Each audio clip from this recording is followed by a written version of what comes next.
The rain had stopped 3 hours before dawn, but Boston never truly dried. On Beacon Hill, where old money lived in houses that cost more than dreams, Victoria Sterling stood at her bedroom window watching the harbor turn from black to gray. She had not slept. Sleep was a luxury reserved for people without guilt. Her penthouse apartment stretched 40 floors above the city, all glass and chrome and silence. The kind of silence that money bought, the kind that suffocated. 4:30 in the morning, the same time she woke every day, if waking was what you called lying awake with your eyes closed, counting the hours since your husband died. 6 years, 2 months, 13 days. Not that she was counting.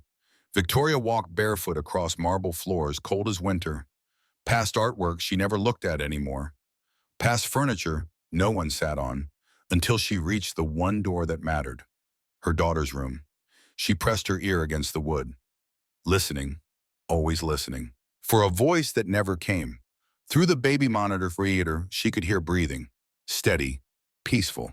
The only peace in this house. Victoria opened the door a crack. Maya lay curled in her bed, arms wrapped around a small wooden harmonica, the last gift her father had given her before the world ended. The child's face, 9 years old but somehow ancient, relaxed in sleep. This was the only time Maya looked like a child. In the daytime, her daughter's eyes held the weight of someone who had seen too much. "Today will be different," Victoria whispered to the sleeping child.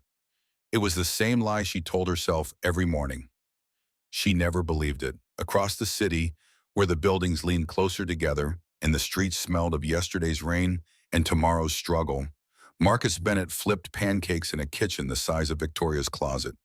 His daughter Lily, 7 years old and already too wise, sat at a table barely big enough for 2 plates. "Daddy, you're humming again," Lily said, her voice carrying that particular brightness that only children possess, the kind that makes broken men remember what hope sounds like. Marcus stopped. He had not realized he was humming. 8 years since he had played music professionally. 8 years since he had held a saxophone with purpose. 8 years since his wife Rachel had died in childbirth, taking their second daughter with her, leaving him with Lily in a hole in his chest where Melody used to live. "Sorry, baby," Marcus said, sliding pancakes onto her plate. Mickey Mouse shapes made with the careful precision of a man who had once performed surgery in combat zones, who had once defused bombs by listening to their frequency, who now made breakfast for his daughter and tried not to remember everything he used to be. "Don't be sorry," Lily said, dousing her pancakes in syrup with the enthusiasm of someone who had never known privilege. "I like when you hum. It means you're happy." Marcus was not sure he remembered what happy felt like, but he smiled anyway because that was what fathers did. The apartment was small but warm. Photographs covered one wall. Rachel in her wedding dress, pregnant and glowing. Marcus on stage, younger, saxophone in hand, audience blurred behind him. Lily as a baby, red-faced and squalling, alive when her sister had not been. In the corner, covered in dust, sat a saxophone case Marcus had not opened in 8 years. "Daddy, why don't you play anymore?" Lily asked. She asked this question once a month, like clockwork, like she was testing to see if his answer had changed. It never had. "Because I'm too busy making pancakes for my favorite girl," Marcus said, which was both true and a lie, the kind of answer adults give when the real truth would hurt too much. Lily looked at him with eyes too knowing for 7. "Mommy would want you to play." "Maybe," Marcus said quietly. "Someday." But someday never came for people like Marcus. Someday was a country he no longer had a passport to. He had traded his future for his present, traded Carnegie Hall for garbage trucks, traded standing ovations for the steady paycheck that kept his daughter fed, clothed, safe. Some men would call that failure. Marcus called it love. At 6:15, he pulled on his orange sanitation worker vest, the uniform of invisibility, the clothes that made him disappear to people like Victoria Sterling, people who looked through him rather than at him. "Ready for school?" he asked Lily. "Ready for everything," she replied, and he believed her because children always told the truth about things that mattered. They walked to the bus stop together, his hand in hers, and Marcus thought about the cruel mathematics of parenthood. How loving someone this much meant living in constant fear of losing them. How every goodbye could be the last goodbye.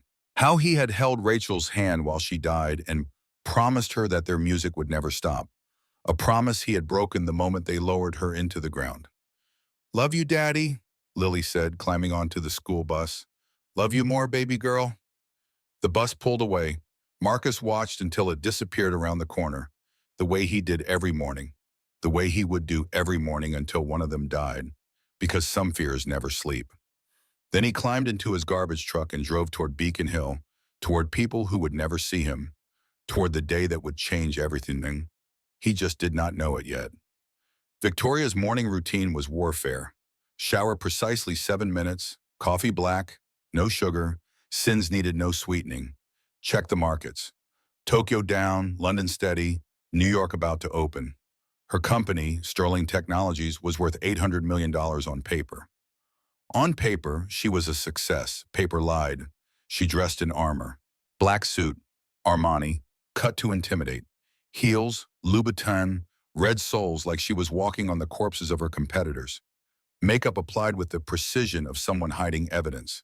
In the mirror, she saw a woman her husband would not recognize. Daniel had married someone softer, someone who laughed, someone who believed in second chances. That woman had died in the car accident 6 years ago. The woman looking back at her now was harder, colder, built from guilt and granite and the kind of determination that looked like strength but was actually just fear wearing a better suit. Victoria walked to Maya's room.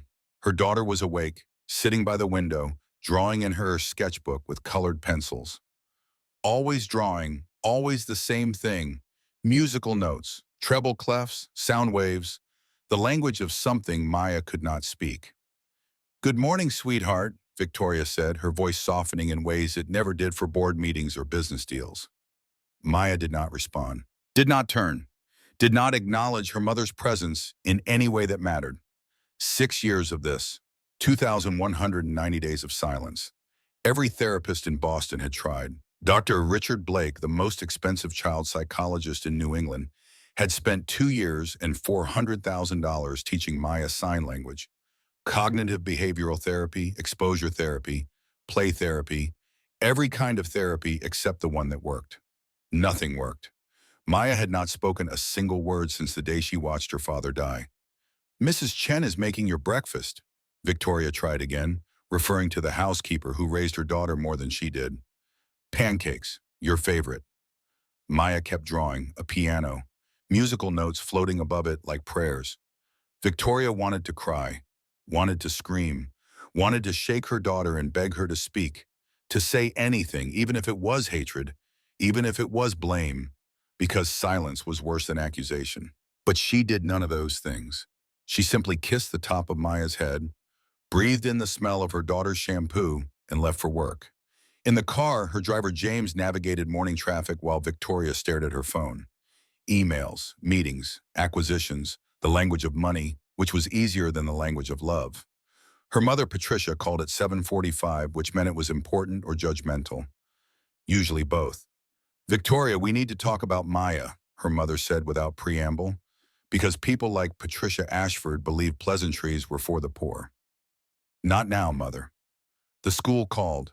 Maya refused to attend again. That is 3 times this week. Victoria closed her eyes. "I will handle it."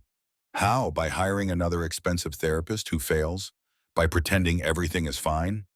"Victoria, the child needs institutional care. Spring Hills has an excellent program. We are not discussing this. We are discussing this because I love my granddaughter, and I will not watch you destroy her future because of your guilt." The word hung between them like a knife. Guilt. Victoria ended the call. She had become excellent at ending conversations before truth could enter them. Marcus pulled his garbage truck onto Eastern Avenue at 7:30, the same route he had driven for 6 years. Beacon Hill in the morning looked like a postcard of somewhere better than where he came from. Mansions with iron gates. Trees that cost more to maintain than his annual salary. Cars and driveways worth more than his entire life. He had learned not to be bitter about it. Bitterness was a luxury. It took energy better spent on survival. His partner, Tony, a 60-year-old Italian man who had been collecting trash longer than Marcus had been alive, whistled as they worked. Rich people throw away the damnedest things, Tony said, hefting a bag. Found a perfectly good laptop last week. Gave it to my grandson. One man's trash, Marcus said, the words automatic. They worked in rhythm, the choreography of collection. Lift, toss, move, repeat. The kind of labor that left your body tired and your mind free to wander, which was both blessing and curse. Marcus thought about Lily, about the science project due Friday, about the parent-teacher conference next week, about how he would get time off to attend, about how he would not, because men in orange vests did not get time off for things that mattered. Then he saw her, a girl, maybe 9 years old, sitting on the cobblestone driveway of the largest mansion on the street. She wore a white dress that had probably cost more than his truck, and she was drawing on the pavement with colored chalk. Drawing music, not random scribbles, actual musical notation. Treble clefs and quarter notes and eighth notes arranged in patterns that suggested knowledge, not chance. Tony, look at that, Marcus said, nodding toward the girl. Tony glanced over. That's the Sterling kid, never talks, sits out there every morning. Weird one. Marcus felt something shift in his chest. Recognition, maybe, or memory. He had seen that look before. That intensity, that focus on something only the person creating it could fully understand. Rachel had looked like that when she sang. Lost in music, found by it. Without thinking, Marcus began to hum. Quietly. Just a melody. Somewhere over the rainbow. The jazz version he used to play in New Orleans clubs when the world was different and he still believed in someday. The girl stopped drawing. She looked up, stared directly at Marcus with eyes that were too old for her face. Marcus kept humming, kept working, did not stare back because children were like wild animals. They spooked easily. The girl stood, took 3 steps closer, stopped. Marcus finished the phrase, let the melody hang in the air like a question. For a moment, nothing happened. Then the girl reached into her pocket, pulled out a small white stone, smooth from the ocean, and held it out to him, an offering. Marcus stopped working, walked over slowly, the way one approaches something precious and fragile. He knelt down, making himself smaller, less threatening. For me? He asked gently. The girl nodded. Thank you, Marcus said, taking the stone, holding it like the treasure it was. That's real kind of you. The girl smiled, small, brief, but real. Then she pointed to his lips, to where the humming had come from, and made a motion like conducting an orchestra. You like music? Marcus asked. Another nod. Me too, Marcus said. Used to play saxophone, long time ago. The girl's eyes widened. She grabbed his hand, pulled him toward her drawings on the pavement. Complex musical patterns, not child's play. Someone had been teaching her, or she had been teaching herself. You know music, Marcus said, impressed. Really know it. The girl knelt down, picked up a piece of chalk, and wrote in careful letters, Daddy played piano, past tense. Marcus understood.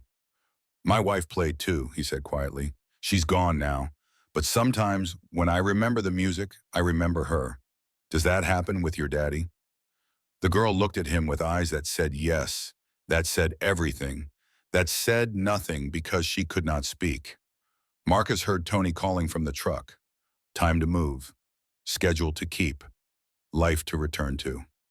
I gotta go, Marcus said, but thank you for the stone. I will keep it safe. He stood, pocketed the stone, turned to leave. The girl grabbed his sleeve. Marcus looked back. She was writing again, fast, urgent. Tomorrow. You want me to come back tomorrow? Frantic nodding. Marcus smiled. Okay, tomorrow, same time. He walked back to the truck, feeling the stone in his pocket like a promise, like a weight, like the beginning of something he could not name yet. Tony gave him a look. You making friends with rich kids now? Just being human, Marcus said. Careful with that. Rich folks don't like us being human around their kids. Tony was right. Marcus knew he was right. He did not care. That evening, Victoria came home early, which was to say 8 o'clock instead of 10. The house was quiet. Mrs. Chen reported that Maya had eaten dinner, had not thrown tantrums, had simply existed in the way she always existed.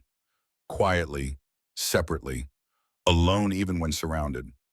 Mrs. Sterling, Mrs. Chen said carefully, something happened today. Different. Victoria's heart jumped. What? Is Maya okay? She smiled at the garbage man. Victoria froze. What? This morning, the sanitation worker. He was humming something. Maya approached him, gave him a stone, smiled. First time in months I've seen her smile. Victoria felt something dangerous bloom in her chest. Hope, the most treacherous emotion. Who is he? Don't know his name. Works the route. Comes Mondays and Thursdays. Victoria went to the security room, rewound the footage to that morning. There he was, a black man, mid-30s maybe, in an orange vest, tall, broad-shouldered, moving with the kind of easy grace that suggested either athletic background or military training. He was humming, she could tell from the movement of his lips, and Maya was walking toward him. Her daughter, who had not willingly approached a stranger in 6 years.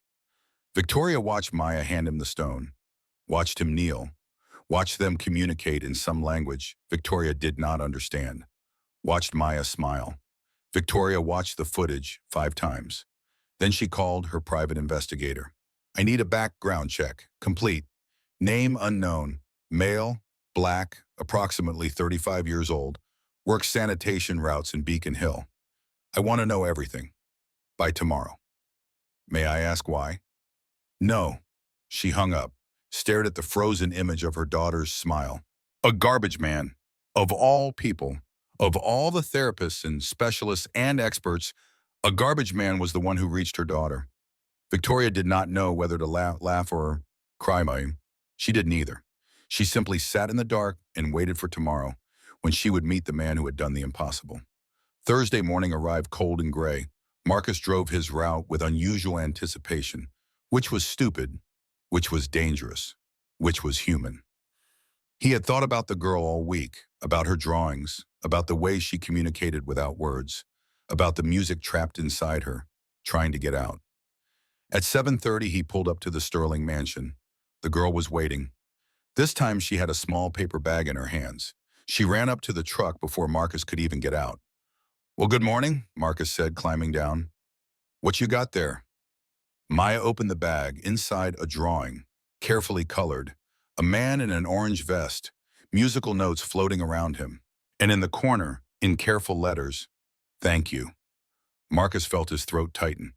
You drew this? For me? Maya nodded, beaming. It's beautiful. I'm going to hang this up at home. My daughter Lily is going to love it. Maya's expression shifted. Curious, she wrote on the pavement, You have a daughter? I do. She's 7, about your age. She loves music too. Maya wrote, Can I meet her? Marcus hesitated. This was crossing lines. This was stepping from kind stranger to something more complicated. This was trouble wearing a child's hopeful face. I don't know if your mom would like that, Marcus said carefully. Maya's face fell. But maybe, Marcus added quickly, unable to stand the disappointment in her eyes. If she says yes, then yes, okay? Maya nodded enthusiastically. Marcus heard Tony calling him back to work, but before he left, he knelt down one more time.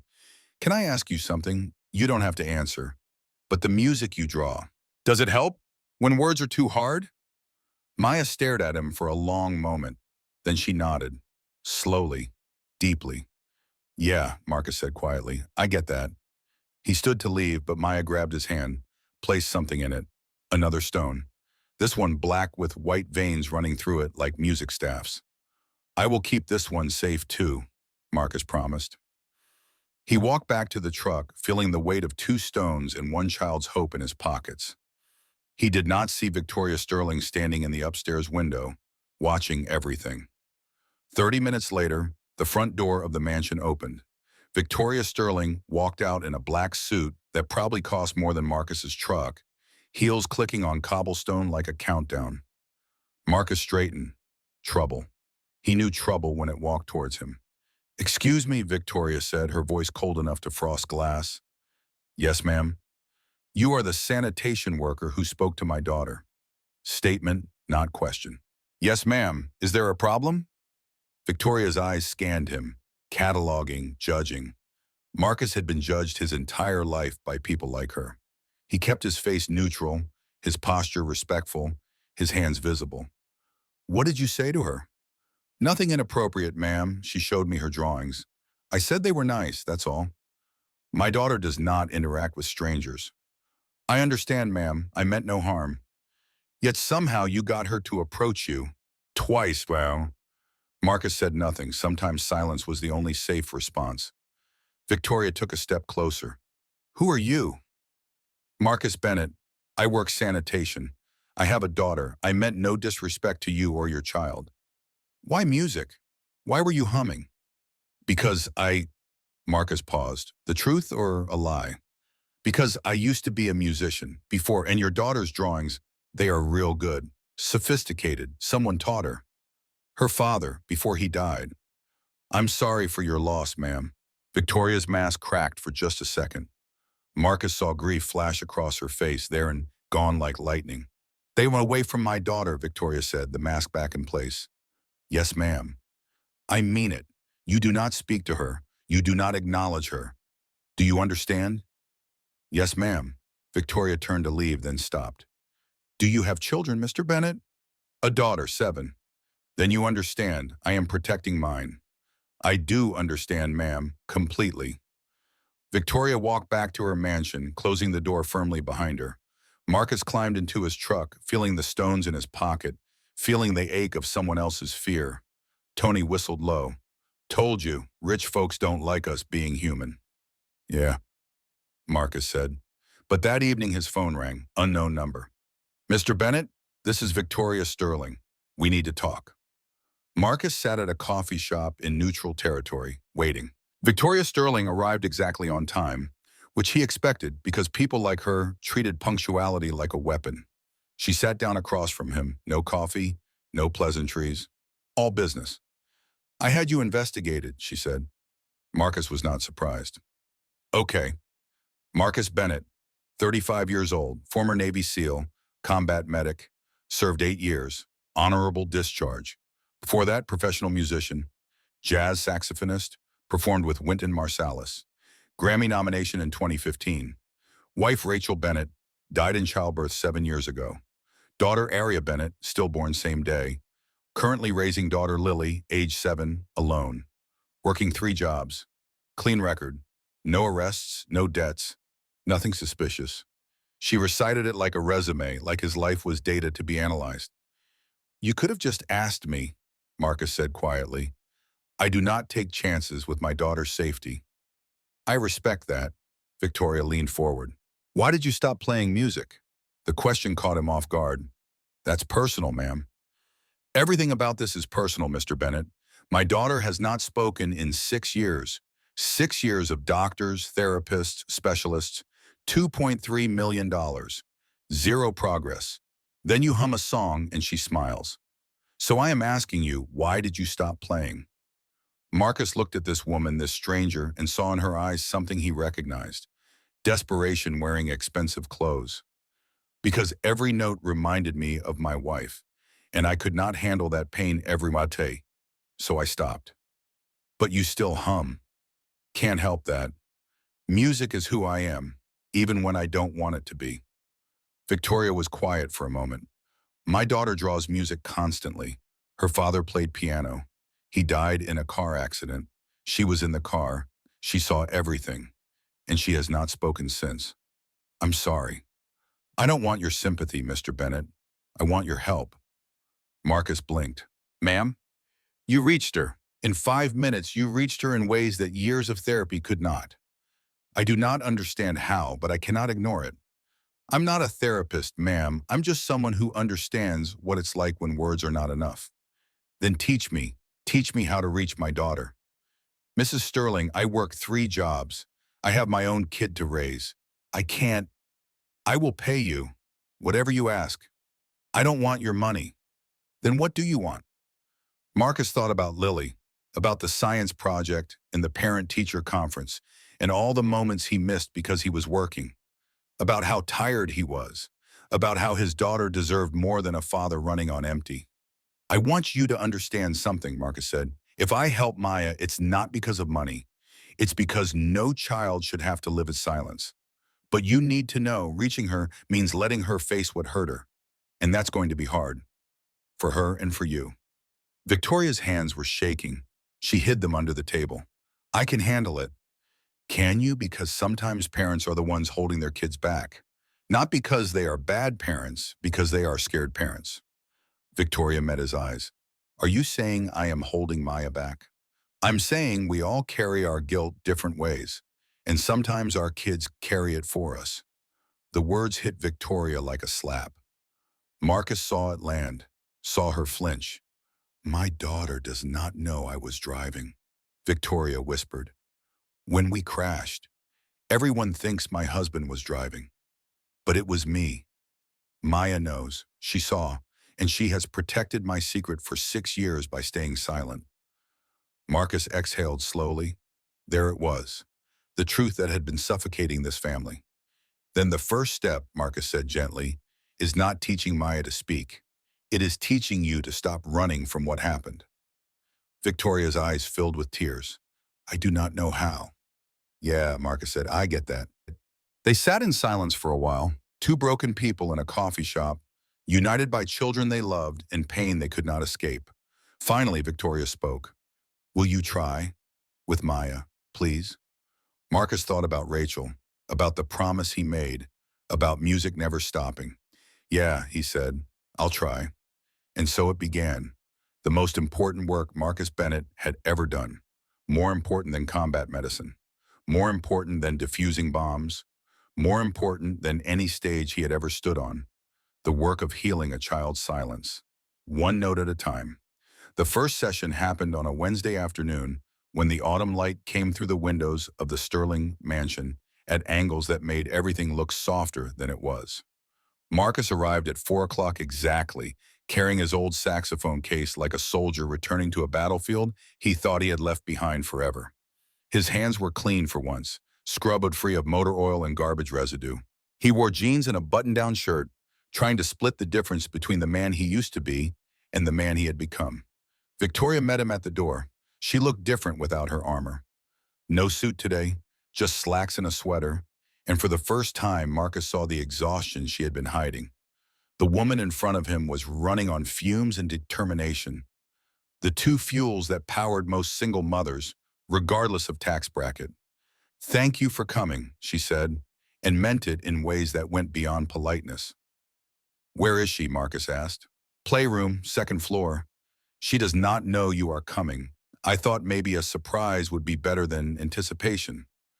Marcus nodded. Anticipation gave fear time to build walls.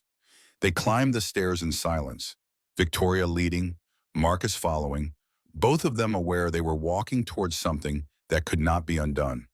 There was no trying this and going back. There was only forward into whatever waited. Well, the playroom door was open. Maya sat by the window, surrounded by drawings scattered across the floor like fallen leaves, all music, always music. Treble clefs and bass clefs and notes arranged in patterns that suggested she was composing something, though she had no instrument to play it on. Marcus did not announce himself. He simply walked to the center of the room, far enough from Maya that she would not feel cornered, and sat down on the floor, cross-legged, still, waiting. Maya looked up.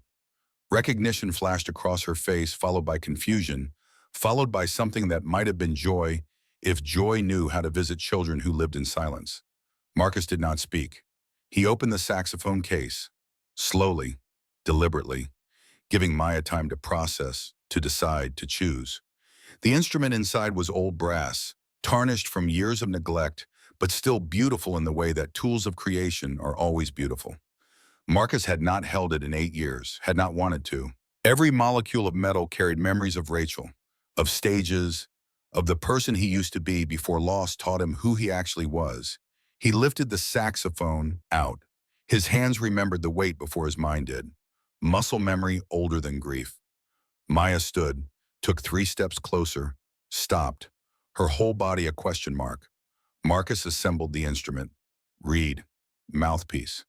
The ritual of preparation that every musician knows. The meditation before the music. He did not explain, did not ask permission. He simply raised the saxophone to his lips and played a single note. One note, long and pure and sad in the way that beauty is always a little bit sad. Maya gasped, actually gasped. The first sound Marcus had heard her make. He played another note, different, higher. A conversation starting. Maya walked closer, 4 feet, 3 feet, close enough now that Marcus could see the tears on her face, though she was not crying from sadness. This was something else, recognition maybe, or remembering. Marcus began to play Somewhere Over the Rainbow, the same melody he had hummed on the street, but richer now, fuller, a jazz interpretation that bent the notes in ways that made them say things the original composer never intended. He played it slow, so slow that each note had time to live and die before the next one was born. Maya stood transfixed. Then quietly, barely audible, she began to hum. The sound was small, fragile, like something that might break if you looked at it too hard. But it was there. A voice after 6 years of silence, a voice. Victoria, watching from the doorway, pressed both hands over her mouth to keep from sobbing out loud. She was watching a miracle happen in real time.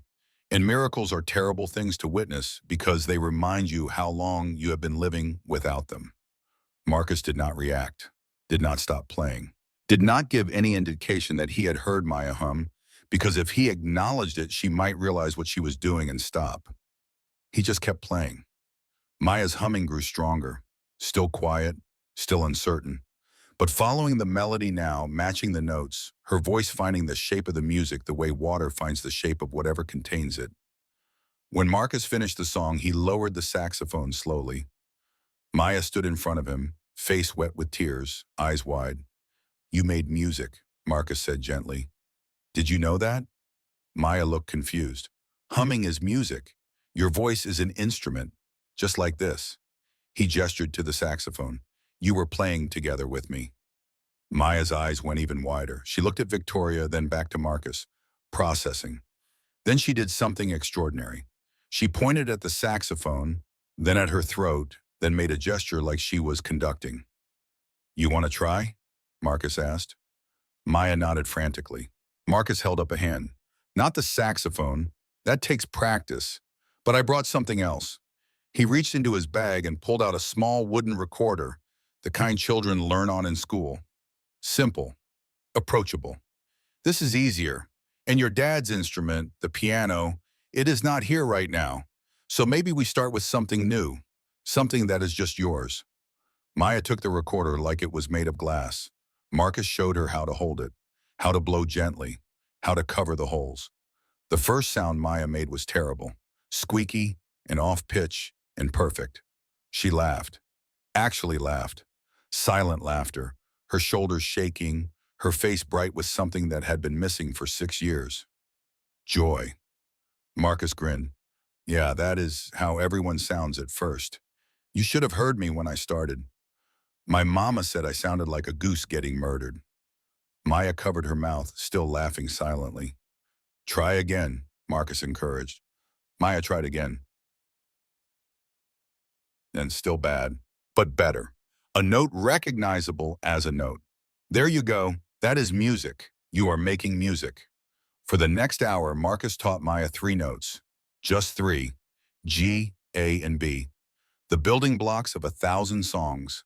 Maya practiced with the intensity of someone who had been starving and finally found food. Her fingers fumbled. Her breathing was all wrong. The sounds she made were often closer to noise than music. But she was trying, and trying was everything. Victoria watched from the doorway, witnessing her daughter transform. This was not the silent child who moved through the world like a ghost. This was someone engaged, present, alive. When the session ended, Maya did not want Marcus to leave. She grabbed his sleeve, eyes pleading. "I will come back," Marcus promised. "Friday, same time. And you practice those 3 notes. Deal?" Maya nodded. "Deal," Marcus confirmed. As he packed his saxophone, Maya ran to her drawing table and quickly sketched something. A stick figure with a saxophone, a smaller stick figure with a recorder, musical notes connecting them like a bridge. She handed it to Marcus. "Thank you," he said, taking it carefully. "I will hang this next to the other one." Maya smiled, actual, full, uncomplicated smile. Marcus left feeling like he had done something important for the first time in 8 years. In the foyer, Victoria walked him to the door. That was incredible, so she said, voice thick with emotion. That was a beginning, Marcus corrected. We have a long way to go. But she made sound. She engaged. She felt safe enough to try, Marcus interrupted gently. That is good. That is important. But the hard part is not getting her to make sounds. It is getting her to face why she stopped making them. Victoria's face clouded. The accident. Yes, at some point, if she is really going to heal, Maya will have to talk about what happened, and you will have to listen. I do not know if I can. Then we are not ready for that part yet. We go at her pace, not yours, not mine, hers. Victoria nodded, but Marcus could see the fear in her eyes. The fear that her daughter's truth would destroy the lies Victoria had built her life on. Same time Friday? Victoria asked. Same time Friday, Marcus agreed. He walked to his truck, feeling the weight of responsibility settling on his shoulders like winter snow. Beautiful and cold, and heavier than it looked. That Saturday, Victoria did something she had not done in 6 years. She took Maya to the park, not the private playground at school, not the manicured gardens behind their mansion, the actual public park where normal children played on rusted swings and fought over whose turn it was on the slide. Maya hesitated at the entrance, overwhelmed by noise and guests and the democratic violence of childhood. It is okay, Victoria said, taking her daughter's hand. We do not have to stay long. They walked to a bench under a large oak tree, far enough from the playground to observe without participating. Victoria had packed a picnic, which felt absurd and wonderful in equal measure. She could not remember the last time she had made sandwiches with her own hands. They sat. Maya drew in her sketchbook. Victoria pretended to read emails on her phone, but was actually just watching her daughter, memorizing the way the light hit her hair, the way her tongue stuck out slightly when she concentrated. Maya! They both looked up. A girl about Maya's age was running toward them, ponytail flying, joy incarnate. Lily Bennett, Marcus followed behind, moving with that easy economy of motion that spoke of a body that knew exactly what it was capable of. Hi, Lily said breathlessly, skidding to a stop in front of Maya. Remember me? From Daddy's work? He told me you are learning music too. Can I see what you are drawing? Maya looked at Victoria, uncertain. Victoria looked at Marcus, who gave a small shrug that said this was not planned, but maybe it was not a bad thing. It is okay, sweetheart, Victoria said to Maya. You can show her. Maya turned her sketchbook. The current drawing showed a recorder with notes floating up like birds. Wow, Lily said with genuine enthusiasm. That is so cool. Daddy is teaching me saxophone, but it is hard. Way harder than your recorder looks. Can you play a song? Maya shook her head. That is okay. I cannot play a song yet either. Mostly I just make loud sounds and Daddy pretends they are good. Lily grinned at her father, who smiled back with the particular patience of someone whose ears have suffered. Mind if we sit? Marcus asked Victoria. Please, Victoria said, and meant it more than she expected to. Marcus sat. Lily immediately climbed into his lap, comfortable and secure in the way children are when they know they are loved without question. Your daughter is wonderful, Victoria said. Thank you. So is yours. They watched the girls. Maya had pulled out her recorder. Lily was examining it with the intense focus of someone who took music seriously. Can you teach me? Lily asked Maya. Maya looked surprised, then nodded. For the next 20 minutes, Maya taught Lily the 3 notes Marcus had taught her, G, A, and B, patiently showing her where to put her fingers, how hard to blow, nodding encouragement when Lily got it right. Victoria watched her daughter teach, lead, engage, all things Maya had not done in years. She is a natural teacher, Marcus observed quietly. I had no idea, Victoria said. I have been so focused on fixing her silence that I never looked for what she could do inside it. Silence is not absence, Marcus said, just a different kind of presence. They sat in comfortable quiet, 2 parents watching their daughters build a friendship that neither would have predicted. Finally, Lily looked up at her father. Daddy, can Maya come to our house sometime? Marcus looked at Victoria. Victoria looked at Marcus, both of them aware they were standing at a crossroads. If Mrs. Sterling says yes, then yes, Marcus said carefully. Can she, Mommy? Lily asked Victoria, as if Victoria was already a person she knew, not a stranger on a bench. Victoria felt something crack open in her chest. When was the last time any child other than Maya had spoken to her with such open trust? Yes, Victoria heard herself say. Yes, she can. Maya's face lit up like sunrise. And for the first time in 6 years, Victoria felt something that was not guilt or grief or fear. Hope. But hope is dangerous. Hope makes you believe things might get better. And when you believe things might get better, you forget that the universe has a way of reminding you why you stopped hoping in the first place. Monday morning, Victoria's mother, Patricia, arrived at the Sterling Technologies building unannounced. This was never a good sign. Patricia did not do spontaneous. She did calculated surprise attacks. We need to talk about Maya, Patricia said, walking on into Victoria's office without knocking. Victoria looked up from her laptop. Good morning to you too, Mother. Do not be cute. I saw the park photos, social media. Someone took pictures of Maya with that man's child. His name is Marcus, and Lily is her friend. She does not need friends from that background.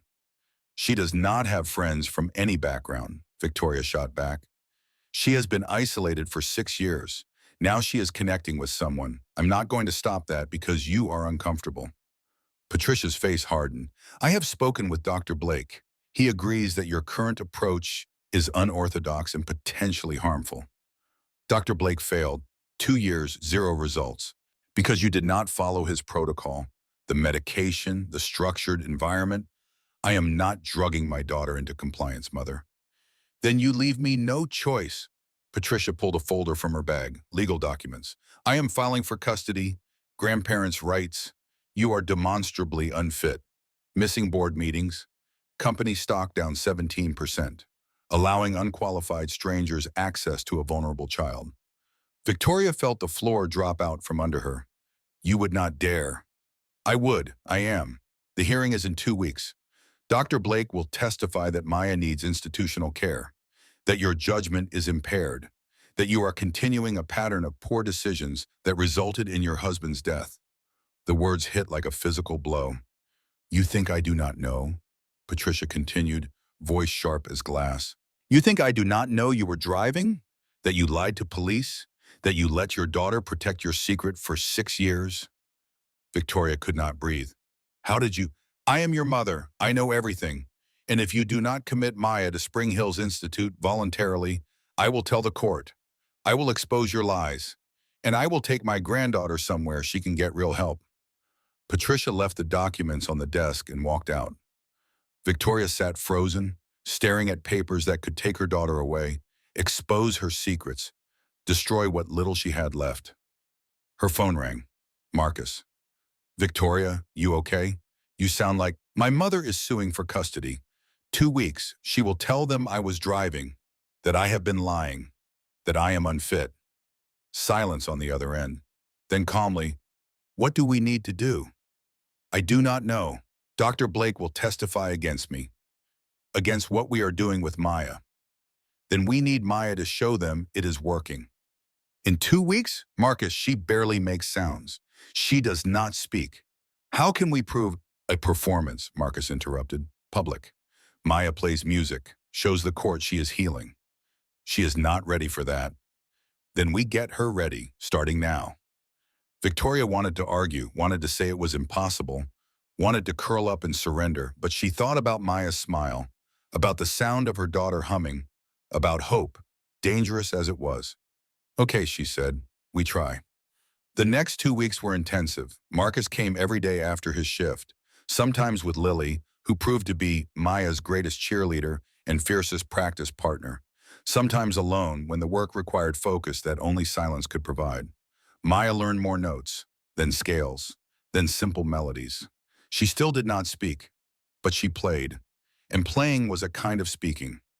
On Tuesday of the first week, Marcus brought Maya to the music room, the room that had been locked for 6 years, the room where her father's grand piano sat under a dust cover like a corpse. Maya froze at the doorway. You do not have to, Marcus said gently, but at some point if you want to really heal, you will need to face this. Maya shook her head violently, backed away. Marcus did not push. Okay, When you are ready. But that night, Victoria found Maya standing outside the music room door, just standing, staring. Sweetheart, Victoria said softly. Maya did not turn. She reached out one hand, touched the doorknob, pulled her hand back like it burned. Then she opened the door. The room smelled of dust and memory. The piano sat in the center, exactly as Daniel had left it. Maya walked to it slowly, touched the cover, did not remove it.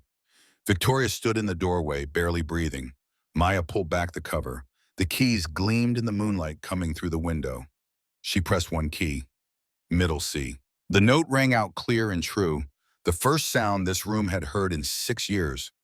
Maya burst into tears, not silent tears, actual sobbing, with sound, with breath, with all the grief she had been carrying.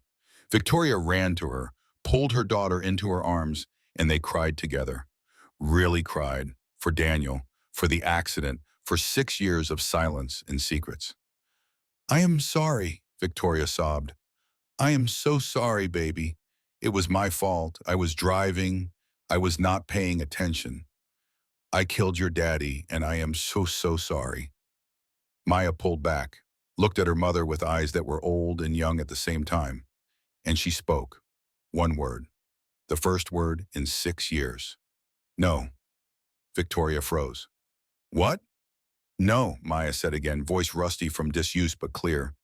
Not your fault. Accident. Daddy said before, he said accidents happen, not fault. You remember what he said? Maya nodded. I remember everything. Why did not you speak? All this time? Maya looked down, scared. If I talk about it, make it real. If I stay quiet, maybe he not really gone. Victoria pulled her daughter close again. Oh, baby, he is gone. But you do not have to be quiet anymore. You do not have to protect me anymore. You will be okay? I do not know, Victoria said honestly, but we will be okay together. Maya hugged her mother tight, and from that night on, Maya began to speak. Quietly at first, just a few words at a time, but speaking. The morning of the custody hearing arrived cold and merciless. The courtroom was smaller than Victoria expected, more intimate, which somehow made it worse. There was nowhere to hide. Patricia sat on the opposite side with her lawyers. Dr. Richard Blake sat beside her, prepared to testify. Marcus sat in the back row. He had asked to come. Victoria had said yes. She needed to know someone in that room believed in her. The judge was a woman in her 60s named Harriet Kimball. She looked at Maya with kind eyes. Hello, Maya, Judge Kimball said gently. Do you know why we are here today? Maya, holding Victoria's hand, nodded. Your grandmother thinks you need special help, and your mother thinks she can give you that help at home. I need to understand what is best for you. Can you help me understand? Maya looked at Victoria. Victoria nodded. Permission, trust. Maya stood, walked to the judge's bench, and sang. Somewhere over the rainbow, the same song Marcus had taught her, in a voice that was small and scared and beautiful because it existed at all. The courtroom went silent. Maya finished, looked at the judge. I was quiet, Maya said clearly, because I was scared, because Daddy died and I thought if I did not talk about it, maybe it did not happen. But Mommy found someone who helped me, not with medicine, not with therapy, with music. He taught me that silence is okay sometimes, but speaking is okay too, and I choose speaking now. Judge Kimball's eyes were wet. Thank you, Maya, that was very brave. She looked at Patricia. Mrs. Ashford, your granddaughter seems quite articulate and healing well under her mother's care. Unless you have evidence of actual harm or neglect, I see no reason to remove her from a loving home. Patricia opened her mouth, closed it, had nothing. Dr. Blake stood. Your Honor, with respect, unconventional treatment without proper credentials. Worked, Judge Kimball interrupted, where conventional treatment failed. I am not in the business of punishing success, doctor. Case dismissed.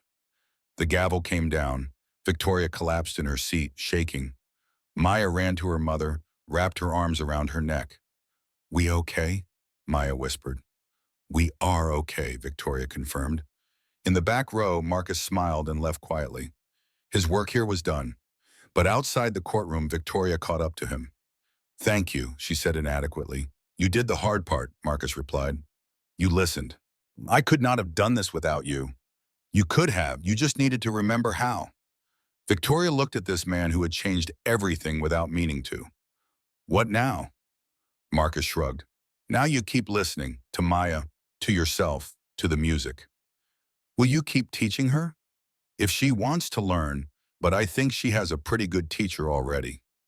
He nodded at Victoria. You. I do not know how to teach music. Not music, listening. You just learned how to do that. Teach her what you learned. And with that, Marcus walked away, back to his truck, back to his daughter waiting at home, back to his life of garbage routes and night shifts and making pancakes in the morning. He had kept his promise to Rachel. The music had not stopped. It had just learned to speak in a different voice. 6 months after the custody hearing, Boston emerged from winter like a reluctant promise. The snow melted into memory. The harbor thawed.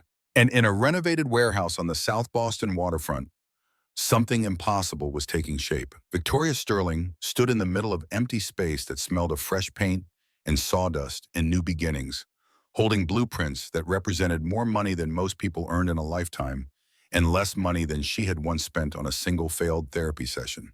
The listening room, they were calling it, a place where children who could not speak or would not speak or spoke in languages the world had forgotten how to hear, could come and be understood. The soundproofing is complete, the contractor said, gesturing to walls that would soon hold music instead of machinery. Each room acoustically isolated, state of the art. Victoria nodded, only half listening. She was imagining the space full of children, full of sound, full of the kind of noise that meant healing was happening. Her company, Sterling Technologies, still existed. Patricia had taken over as CEO, surprising everyone by being competent and only occasionally overbearing. The board had been skeptical at first, a woman in her 60s taking the helm, but Patricia had proven them wrong, driving the stock price up 17% in 6 months through a combination of ruthless efficiency and surprisingly innovative thinking about work-life balance policies that retain talent.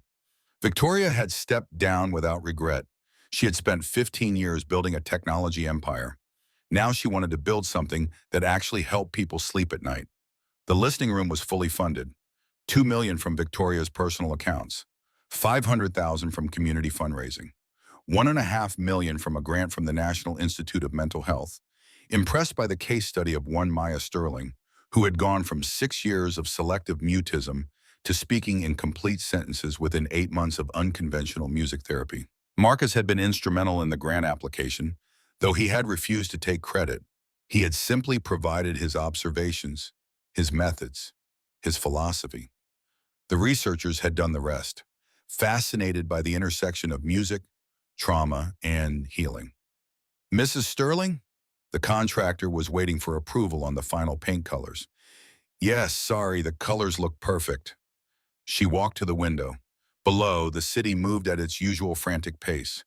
6 months ago, she had been one of them, racing toward nothing, running from everything. Now she stood still, and the world did not end. Her phone buzzed.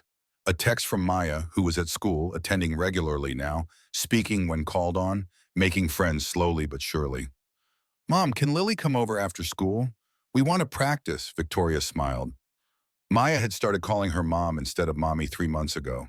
Growing up, moving forward. Of course, sweetheart, she typed back. The opening ceremony was scheduled for Saturday, 3 days away. Invitations had been sent to 200 people. Donors, families, medical professionals, journalists, and one person Victoria had not expected to hear from, her mother. Patricia Ashford sat in her corner office at Sterling Technologies, staring at the invitation that had arrived by courier that morning. Heavy cardstock, elegant lettering, the kind of invitation that spoke of importance and money and things that mattered. The listening room, a center for music therapy and communication. Grand opening, Saturday, May 15th, 2:00 p.m. She had not spoken to Victoria since the custody hearing. 6 months of silence between them. Patricia had tried calling twice. Victoria had not answered. Patricia had sent emails. Victoria had not replied. She understood why. She had tried to take Victoria's daughter away, had threatened to expose Victoria's secrets, had chosen control over compassion. She had been wrong. The realization had not come all at once. It had crept up on her slowly, like arthritis, painful and impossible to ignore. The turning point had been 3 weeks ago. Patricia had been at her doctor's office for a routine checkup. In the waiting room, there had been a mother with a young boy, maybe 6 years old. The boy had not been speaking, just sitting, rocking slightly, while his mother filled out forms with shaking hands. Patricia had watched them, had seen in that mother's face the same desperation she had seen in Victoria's face for 6 years, the same exhaustion, the same fear. And she had thought, what if that boy's grandmother tried to have him committed to an institution? What if someone who claimed to love him tried to take him away from the one person who refused to give up on him? The thought had made her physically ill. She had gone home, had looked up the listening room online, had read the articles about Victoria stepping down as CEO to pursue this project, had seen photos of the construction, had found a video of Maya speaking at a school assembly about selective mutism and how music had helped her find her voice again. Her granddaughter, speaking, confident, alive in ways she had not been for 6 years. And Patricia had done everything in her power to prevent this. She picked up her phone, put it down, picked it up again. She had practiced what she would say, had written it down, had crossed it out and rewritten it a dozen times. Finally, she dialed. The phone rang 3 times. Patricia was certain it would go to voicemail, was preparing her message. Then Victoria answered. Mother, not a greeting, a statement, cold. Victoria, I received the invitation. Silence. I am calling to ask if I may attend. I understand if the answer is no, but I wanted to ask. More silence. Patricia could hear Victoria breathing. Could imagine her daughter's face, the way her jaw set when she was angry, the way her eyes went distant when she was protecting herself. Oui, Victoria asked finally. Because I want to see what you have built, what I almost destroyed. You tried to take my daughter away from me. I did, and I was wrong. Victoria made a sound that might have been a laugh or might have been something darker. You have never admitted being wrong about anything in your life. Then consider this a first. Patricia's voice cracked. She had not meant for it to, but there it was. Vulnerability, the thing she had spent 70 years avoiding. I was at Dr. Martinez's office last week, Patricia continued. In the waiting room, there was a little boy who was not speaking, and his mother looked exactly like you looked 6 months ago. Terrified, desperate. And I realized that could have been Maya, still silent, still suffering. If you had listened to me. She paused, gathering courage for what came next. I spent my entire life believing that money and connections and the right credentials could solve any problem. That control was the same as care. That protecting meant deciding what was best for people, whether they agreed or not. And I was wrong about all of it. Patricia heard Victoria's breath catch. I do not expect forgiveness, Patricia said. I do not deserve it. But I would like to witness what I almost prevented. If you will allow me, and if not, I understand. The silence stretched so long, Patricia thought the call had disconnected. Then Victoria spoke, voice thick with emotion. The opening is Saturday, 2 o'clock. I will be there, Patricia said. Thank you. Do not thank me yet, Mother. I have not decided whether I will speak to you when you arrive. That is fair. After hanging up, Patricia sat in her office for a long time, looking at the invitation, feeling the weight of 6 months of mistakes pressing down on her chest. Some wounds heal slowly. Some require you to admit you caused them. The morning of the opening, Maya woke at dawn. She had not slept well, her mind too full of music and nerves and the knowledge that today she would perform in front of 200 people. Victoria found her in the kitchen, still in pajamas, eating cereal with the intensity of someone fueling up for battle. Nervous? Victoria asked, pouring coffee. Maya nodded, terrified. You do not have to perform if you do not want to. We can have the orchestra play without you speaking. No, Maya's voice was firm. I want to, I need to, for the other kids who will come here, so they know it gets better. Victoria sat down across from her daughter, marveling at her courage. This child who had spent 6 years in silence was voluntarily choosing to speak in front of a crowd, choosing vulnerability, choosing hope. Your father would be so proud of you, Victoria said. Maya looked up from her cereal. Do you think he knows? Wherever he is? I do not know, sweetheart. I hope so. Me too. Maya returned to her breakfast, then added quietly, I think he does. Because sometimes when I play music, I feel like he is there. Listening. Proud. Victoria felt tears rise, but blinked them away. This was not a day for sadness. This was a day for celebration. Lily is coming at noon to help you get ready, Victoria said. She is very excited about your dress. Maya smiled. She picked it out, said it has to be perfect for my debut. Your debut. That is what she calls it. Like I am a movie star or something. You are something, Victoria said. Something incredible. At 1:30, guests began arriving. Victoria stood at the entrance, greeting people, shaking hands, accepting congratulations with grace that felt increasingly natural. She had always been good at public performance, CEO training, but this felt different. This was not performance. This was genuine. Dr. Emma Rodriguez from Mass General arrived with her youth orchestra students, 30 teenagers carrying instrument cases and nervous energy. They had been rehearsing Maya's composition for weeks. This was their debut too. Families who had heard about the listening room came. Parents of children who struggled to communicate. Teachers, social workers, people who believed in second chances and unconventional solutions. And journalists.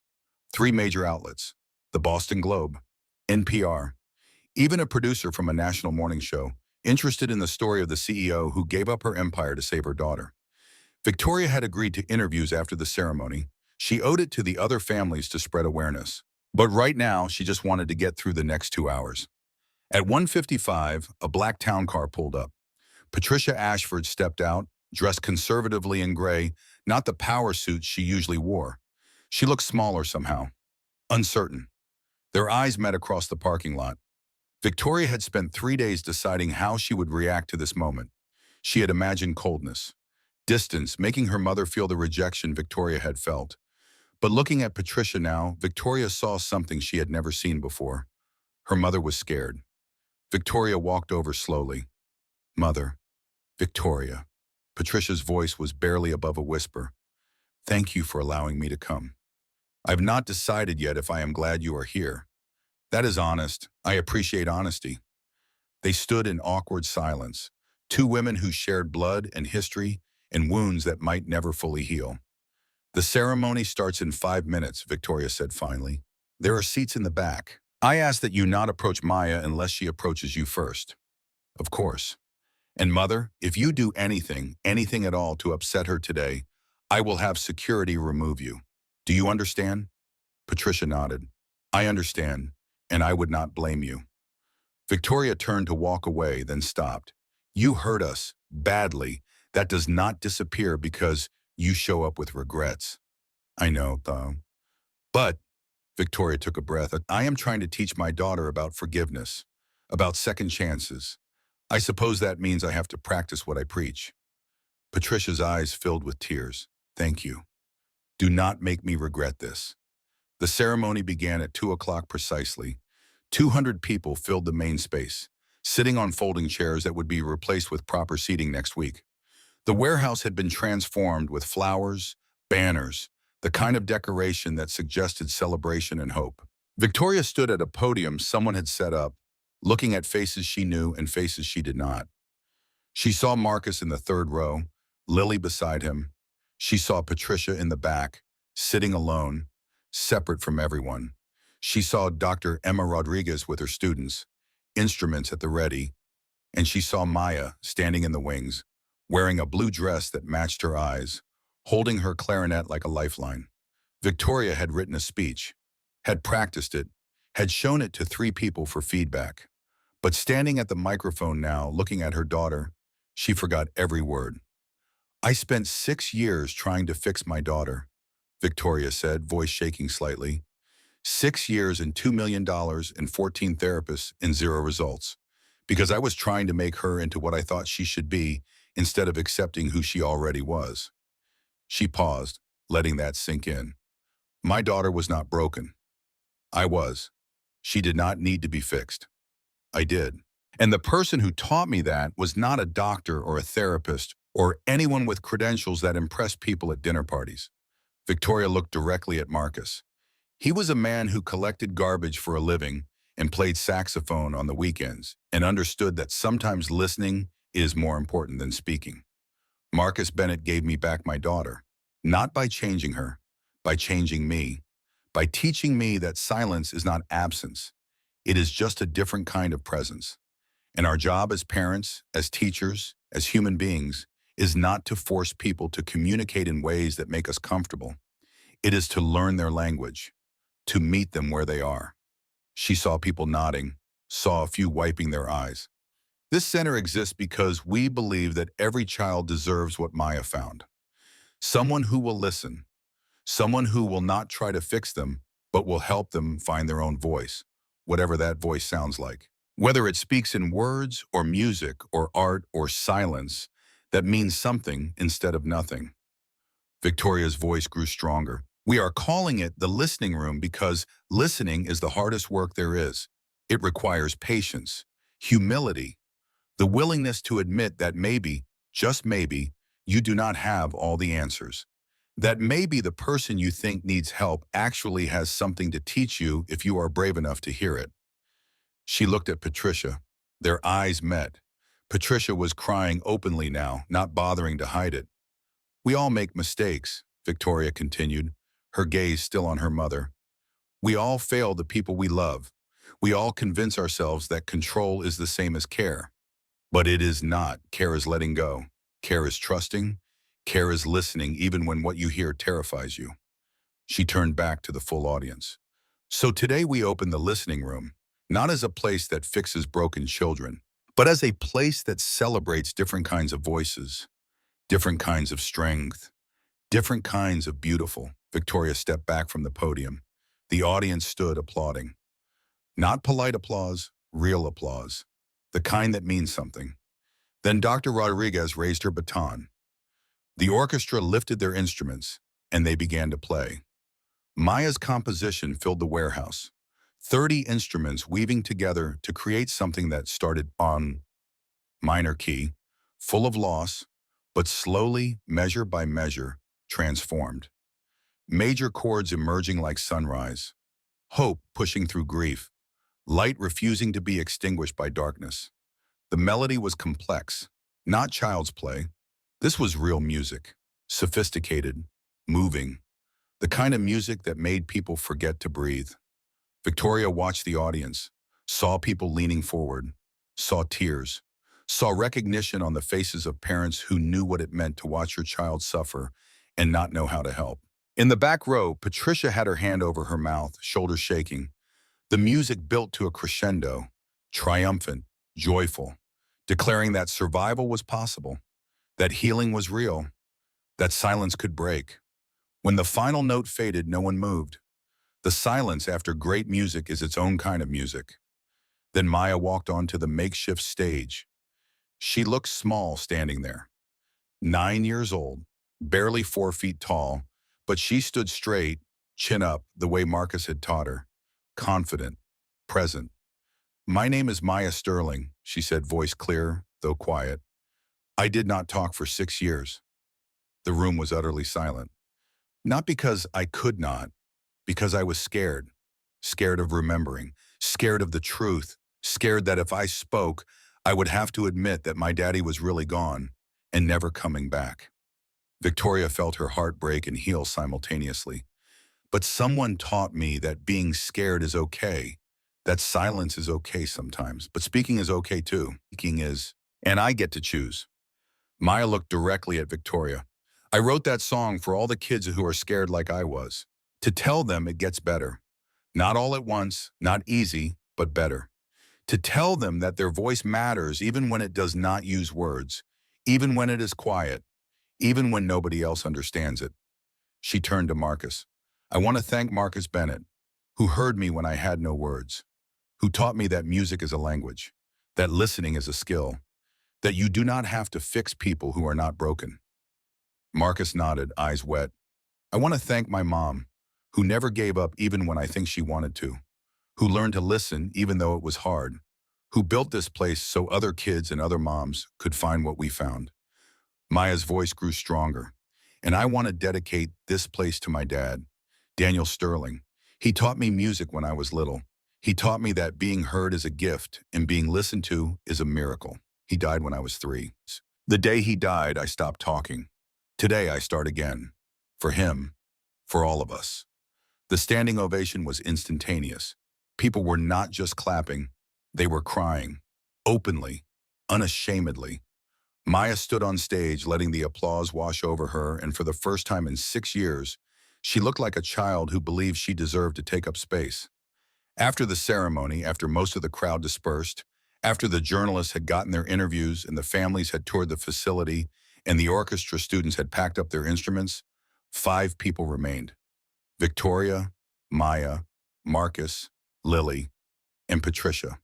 They stood in the main room, surrounded by instruments and possibilities, not quite sure what to say to each other now that the performance was over and reality had returned. Patricia spoke first. Her voice was hoarse from crying. "That was the most beautiful thing I have ever witnessed." "Thank you, Grandma," Maya said quietly. Patricia looked shocked that Maya had addressed her directly. Shocked that she had used that word. Grandma, not grandmother, not the formal title Patricia had always insisted upon. "Maya, I owe you an apology," Patricia said, kneeling so they were eye level. "I tried to have you taken away from your mother. I told the court you needed to be in a hospital. I said your mother was not capable of caring for you." Maya nodded slowly. "I know. Mama told me. I was wrong about everything. Your mother was exactly what you needed, and I almost ruined that because I thought I knew better." "Why did you think you knew better?" Maya asked, genuinely curious. Patricia hesitated. This was not a question she had expected. "Because I am old, and I have money, and people with money and age are trained to believe their opinions matter more than everyone else's. But they do not. I was wrong, and I am sorry."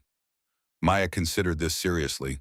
She did not give easy forgiveness. She thought about things. "Do you promise to listen now?" Maya asked. "To really listen?" "I promise to try." "Trying is enough," Maya said and hugged her grandmother. Patricia stood rigid for a moment, clearly not expecting this.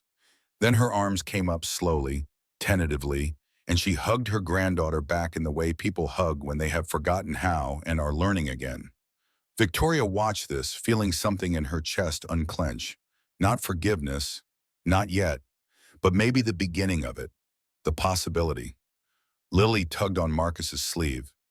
"Daddy, can we go get dinner? I am starving." Marcus laughed. "You are always starving." "Because I am a growing child. Science says I need nutrients." "Science also says you need vegetables, but you only eat French fries." "French fries are made from potatoes. Potatoes are vegetables. I am very healthy." Maya giggled. The sound was still new enough that it made everyone smile. "Why do we not all go?" Victoria suggested. "If everyone is comfortable with that." She looked at Patricia. Patricia looked at Marcus. Marcus looked at the 2 girls, who had already decided this was a good plan and were discussing where they wanted to eat. "I would like that," Patricia said carefully, "if everyone else is comfortable." "I am comfortable with trying," Victoria said. "We are all learning to try." They walked out of the listening room together, an unlikely group, 3 generations and 2 families, heading toward a restaurant where no one cared about reservations or dress codes or who you used to be. Just 6 people trying to figure out how to be okay together. And that, Victoria thought, was healing. Not the absence of pain, but the presence of effort despite it. 3 weeks after the opening, on a Thursday evening, when the air smelled of rain and possibilities, Victoria stood in the main room of the listening room watching children practice. The center was officially operational now. 18 children enrolled so far, some with selective mutism like Maya, some with autism spectrum disorders, some who had experienced trauma and found that words were too small to contain what they needed to say.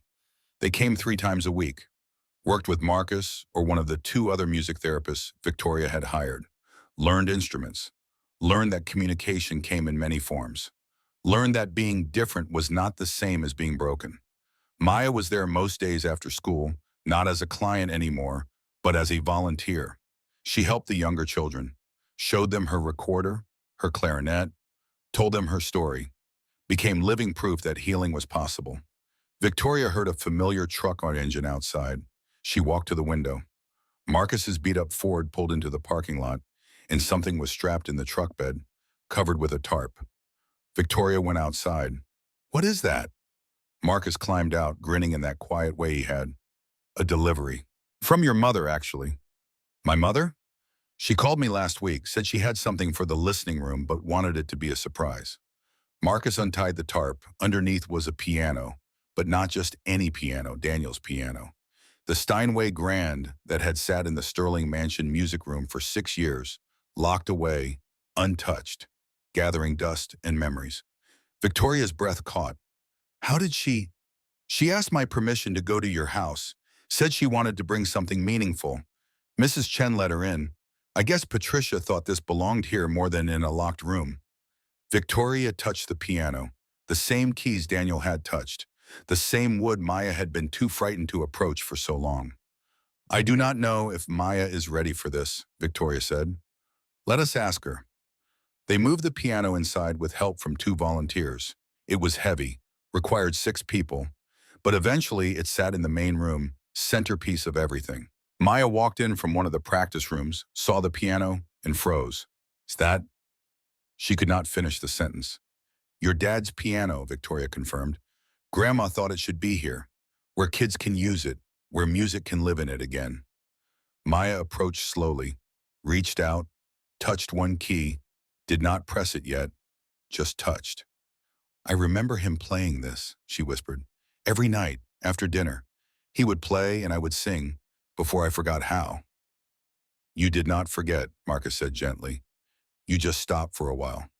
But the music was always there, waiting." Maya pressed the key. Middle C, the note rang out clear and true, the first sound this piano had made in 6 years. She did not cry, just stood there listening to the note fade, remembering. "Will you play with me?" Maya asked Marcus. "The song, our song." Marcus smiled. "Yeah, I will play with you." He assembled his saxophone. Maya sat at the piano. Lily appeared from somewhere, not wanting to miss this. "Ready?" Marcus asked. Maya nodded. They played together. "Somewhere Over the Rainbow." The song that had started everything 3 years ago when Marcus had hummed it on a Beacon Hill street and a silent girl had looked up with hope in her eyes. But this version was different. Confident where it used to be tentative. Joyful where it used to be tentative. Complex where it used to be simple. This was not the song of a girl learning to speak. This was the song of a girl who had found her voice and was teaching others to find theirs. Victoria listened from the doorway and thought about Daniel, about how he would have loved this. All of it. The music, the center, the children finding hope in these rooms. Maybe he did know. Maybe somewhere, somehow he was listening. Or maybe he was just gone, just memory and music and the love he had left behind. Either way, he was not forgotten. When the song ended, the building was quiet except for the sound of children in other rooms, practicing, trying, failing, trying again. Lily clapped enthusiastically. "That was perfect. You guys should start a band. The Marcus and Maya band. No, wait, the Double M band." "I think we will stick to teaching," Marcus said, laughing. Maya stood from the piano, looked at the keys, touched them gently. "Thank you," she said to Victoria, "for keeping it, for bringing it here." "I did not bring it. Grandma did." "Then thank her for me. Tell her it is the best gift anyone ever gave me. Well, except for you. You are the best gift. And Marcus, and Lily, in this place." "That is a lot of best gifts," Victoria said, smiling. "Because I am very lucky," Maya said simply. And she was. They all were. Not lucky that bad things had not happened, but lucky that they had survived them, together. 3 months after the opening, the listening room had helped 47 children find their voices. Some spoke with words now. Some spoke with music. Some spoke with art or movement or silence that meant something instead of nothing. All of them spoke, eventually, in their own time, in their own way. Victoria stood in her small office at the center, reviewing applications. 3 families on the waiting list. 2 more inquiries today. Word was spreading. Parents whose children struggled to communicate were calling from all over New England, asking if there was room, if there was hope, if music could really heal what medicine could not. The answer was yes. Sometimes. Not always. There were no guarantees, but there was possibility. And possibility was more than these families had yesterday. Her phone rang. Marcus. You at the center? He asked. Always? Why may I? Come outside, I want to show you something. Victoria walked out into the late summer afternoon. The harbor sparkled. Sailboats dotted the water. The city hummed with life. Marcus stood by his truck. He had just finished his sanitation route, still wore his orange vest, still smelled faintly of garbage and hard work and dignity. Look, he said, pointing to the warehouse wall. Someone had started a mural. Bright colors, musical notes, and faces. Children's faces. Smiling, speaking, being heard. Maya organized it, Marcus explained. Got permission from the building owner. She and Lily and 6 other kids from the program have been working on it for 2 weeks. They wanted to call it the Wall of Voices. Victoria stared at the mural, overwhelmed. Her daughter, her quiet, careful daughter, had organized this, had led this, had transformed from a child who could not speak to a child who gave others permission to be heard. She is incredible, Victoria whispered. She is her mother's daughter, Marcus said. She is her father's daughter, too, and her own person, better than both of us. They stood together, watching the mural take shape, and Victoria realized that this was what success looked like. Not a stock price, not a corner office, not a title or a salary or power over other people's lives. This, children painting on walls, music spilling from open windows, families finding hope where there had been only despair. We did it, she said quietly. You did it, Marcus corrected. I just pointed the direction. We did it together, Victoria insisted. You taught me how to listen. I provided the space. Maya gave us the reason. We all did this. Marcus smiled. Yeah, together. Patricia appeared around the corner, carrying bags from an expensive bakery. She came most Thursday afternoons now, bringing treats, spending time with Maya, slowly rebuilding what she had almost destroyed. I brought cookies, Patricia announced, the good kind, from that place in the North End. Grandma, you spoil us, Maya said, appearing from inside with paint on her nose. That is what grandmothers do, Patricia said, especially grandmothers who have a lot of making up to do. You already made up, Maya said seriously. Now you are just being nice, which is different and better. Patricia hugged her granddaughter, easy now, natural, the way families should be but often is not. They went inside together, all of them, into a building that used to be a warehouse and was now a sanctuary, into a space that proved love could be louder than pain if you gave it permission.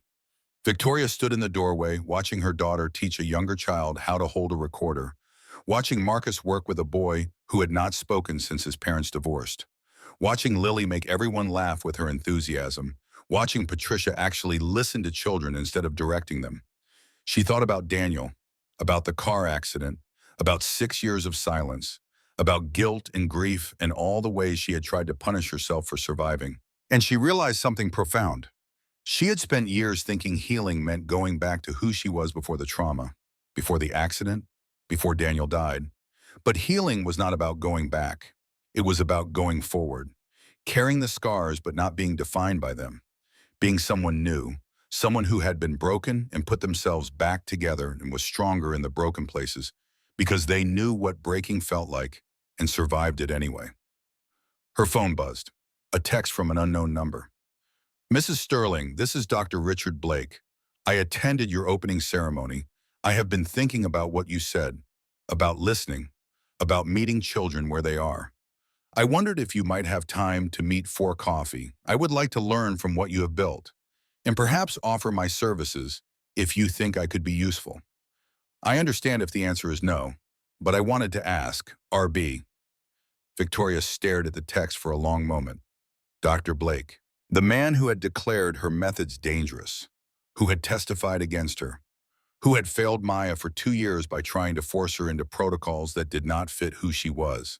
She could ignore this, could delete it, could hold the grudge she had every right to hold. Or she typed back, "Coffee sounds good. How is Tuesday at 10 a.m.? There is a place near the center, V." Because if she was teaching her daughter about forgiveness and second chances, she had to practice what she preached. Because people could change. She was living proof of that. Because maybe, just maybe, Dr. Blake could learn to listen the way she had learned. And if he did, he could help other children the way he had failed to help Maya. The response came immediately. "Tuesday at 10 is perfect. Thank you for the chance. I will not waste it." Victoria put her phone away and walked back into the center, into the noise and music and beautiful chaos of healing happening in real time. 6 months ago, she had been a CEO running from her past. Now she was a mother, a leader, a listener.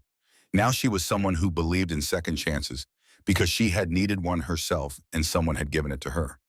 Now she was someone who knew that the most important work was not building empires or making money or impressing people who did not matter. It was this: helping children find their voices, teaching parents to listen, creating spaces where different was celebrated instead of corrected. It was being present, being imperfect, being human.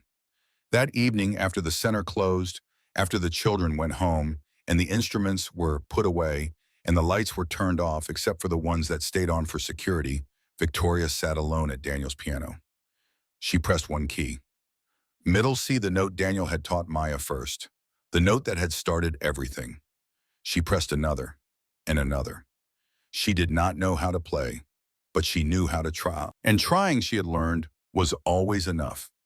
Outside, the harbor reflected the city lights like scattered stars. Inside, the piano hummed with possibility. And somewhere in the space between sound and silence, Daniel's music lived on. Not in the notes he had played, but in the daughter he had taught to love music. In the woman he had loved who finally learned to forgive herself. In the center that bore his name on a plaque by the door. In every child who walked through those doors and found their voice. That was his legacy. Not the silence after his death, but the sound of lives continuing, healing, growing, speaking. The sound of hope refusing to be quiet.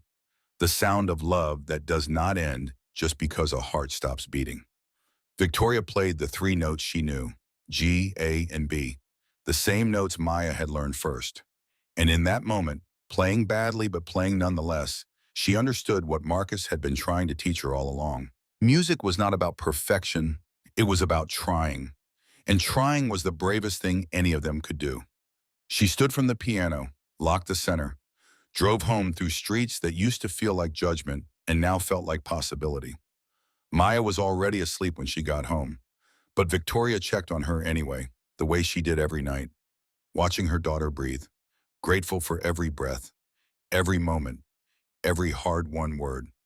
"Sweet dreams, baby," Victoria whispered. And for the first time in 6 years, she believed her daughter would have them. The end, son. Epilogue. The last leaves of autumn were falling when Victoria received the letter.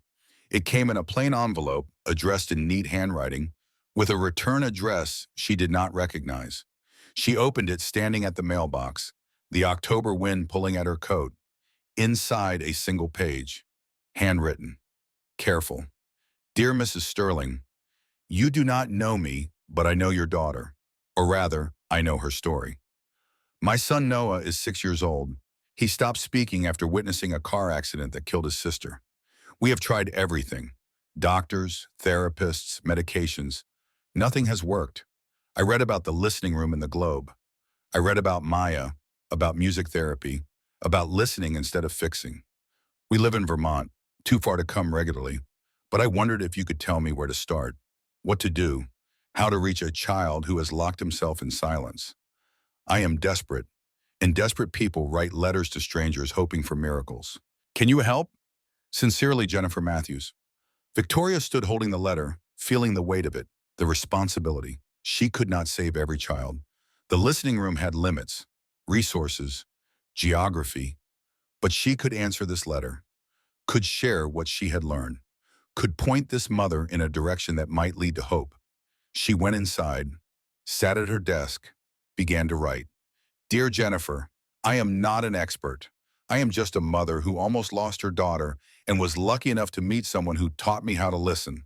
She wrote for an hour, gave practical advice, shared resources, recommended music therapists in Vermont, explained what had worked for Maya and what had not.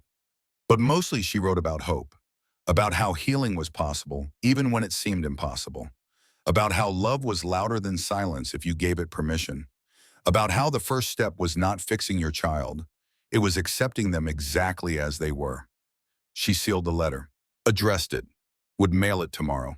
Then she opened her laptop and created a new document, A Parent's Guide to Selective Mutism, What We Learned When Our Daughter Stopped Speaking. If one mother in Vermont needed help, there were others, hundreds of them, maybe thousands. Victoria could not open listening rooms in every city, but she could write, could share, could give other parents the tools she wished she had 6 years ago. She typed through dinner, through the evening, through the hours when the house was quiet except for the sound of keys clicking. Maya found her at midnight, still writing. "Mom, why are you still awake?" Victoria looked up, surprised by how much time had passed. "I am writing something. For other parents, other families going through what we went through." Maya climbed into her lap, too big for this really, but Victoria made room because 9 years old was not too old to need your mother sometimes. "What are you writing?" "The truth, about how scared I was, about how many mistakes I made, about how Marcus saved us by teaching me to stop trying to save you." Maya rested her head on Victoria's shoulder. "You should put in the part about the piano, how you locked the music room because it hurt too much, and then you unlocked it. That is important." "You are right, that is important." They sat together, mother and daughter, looking at words on a screen that might help people they would never meet. "Do you think it will help?" Maya asked. "I do not know, but I hope so, and hope is more than we had before." "Hope is more than most people have," Maya said with the wisdom of someone who had lived without it and learned its value. Victoria saved the document, closed the laptop, carried her daughter to bed even though Maya was too heavy for this now, and Victoria's back would hurt tomorrow. Some things were worth the pain. She tucked Maya in, kissed her forehead, turned off the light. "Mom," Maya's voice in the darkness. "Yes, sweetheart? I am glad you did not give up on me. I am glad you did not give up on yourself. We make a good team, the best team." Victoria closed Maya's door, walked to her own room, looked out the window at Boston sleeping below. Tomorrow she would finish writing the guide, would send it to publishers, would see if anyone wanted to share it with the world. Tomorrow she would mail Jennifer's letter and hope it reached her in time to make a difference. Tomorrow she would keep building the listening room into something that outlasted all of them. But tonight she would sleep knowing that her daughter was safe, speaking, healing. Tonight, that was enough. And enough, she had finally learned, was everything. The end.